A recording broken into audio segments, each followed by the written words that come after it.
Hello everybody, thank you for joining me with this new video called What is the Full Consciousness?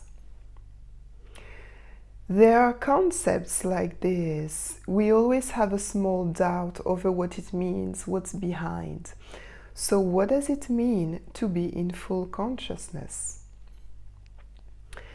To understand what we mean by full consciousness, we must understand its opposite, which are mechanisms and conditionings. See, you understood it all already. I can stop the video right here. I wish you a great evening and see you soon. No, okay, let's be serious. I'll put my glasses on. Okay, now I look serious, right? No, actually, this is one more stereotype that I am going to put in the imaginary box of stereotypes that create conditionings. Yes, stereotypes create conditionings. Well, right on topic. Almost like I did it on purpose, right? Conditionings and mechanisms are effectively from the other side of the balance that holds full consciousness, which means that it is the same thing. Just like a thermometer, hot and cold are two extremes of the same thing. The hot doesn't become cold all of a sudden. It must go through different degrees. A little less hot, more and more lukewarm, and then colder and colder. It is the same thing for full consciousness. We cannot go from a mechanism to a full consciousness all of a sudden. We go through different stages where we become more and more conscious of an aspect of our lives. We understand more and more the mechanisms, the conditionings, the schemes in which we have been living, and we become closer and closer to the full consciousness over this specific aspect. I like examples, so let's take a few examples. Example number one, an example of mechanism. We are driving. We take the same itinerary to go to work and to come back from work every day. We barely look at the way. Our mind is busy thinking about what we are going to cook for dinner. Thinking about where can our nice green dress be, thinking about having to complete Mr. John Doe's file, which has been staying on a corner of our desk for a week now. Our body goes mechanically through operating the car, accelerating and braking. Our eyes mechanically look at the traffic lights and the cars around us. In other words, our body is in robot mode or procedural memory. Thank you to Alain Rasquier for this term. So our body is in robot mode or procedural memory in order to allow us to arrive at home safe and sound. So right here, I want to say thank you to our body, right?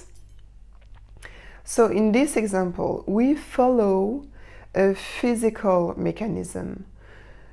The other extreme, the fact of being in full consciousness in this example would have been to be fully in the moment, to feel that we have this little tension in our wrist when we hold the wheel like this, or that, oh yeah, we have this little pain in the right side of our neck. To see that the person in the car stopped at the red light just next to ours seems a little sad and could greatly need a free smile. It could make us realize that our neighborhood changed quite a bit since we moved in, etc., etc. In other words, it allows to preserve ourselves from a stress or questions on which we cannot give answers at the moment. Because even if we list for ourselves all that we can prepare for dinner, it will only be at the moment where we will open the fridge that we will know if we really have all the ingredients to do it, and if we are motivated enough to prepare what we first thought of. We cannot do anything about it while in the car. Even if we list all the possible places where our nice green dress could be, we will have to physically go and look for it at every place we thought of. We cannot do anything about it while in the car.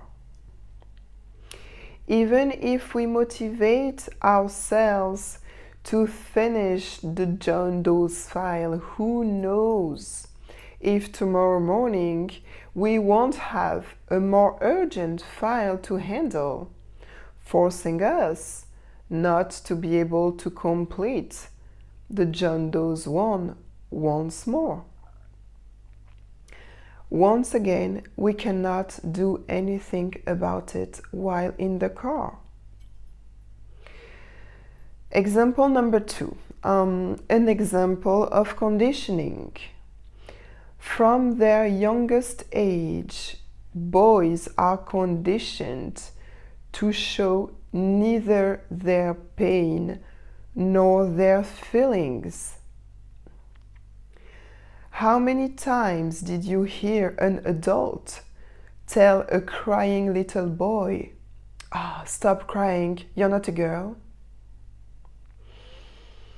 This is actually a triple conditioning. Boys are not allowed to cry. The fact of expressing sadness is associated to a weakness. And girls are associated to being weak. So growing up with sentences like this around them that are repeated again and again, boys become men who suppress parts of their feelings deep inside and feel obliged to maintain the image of a strong man.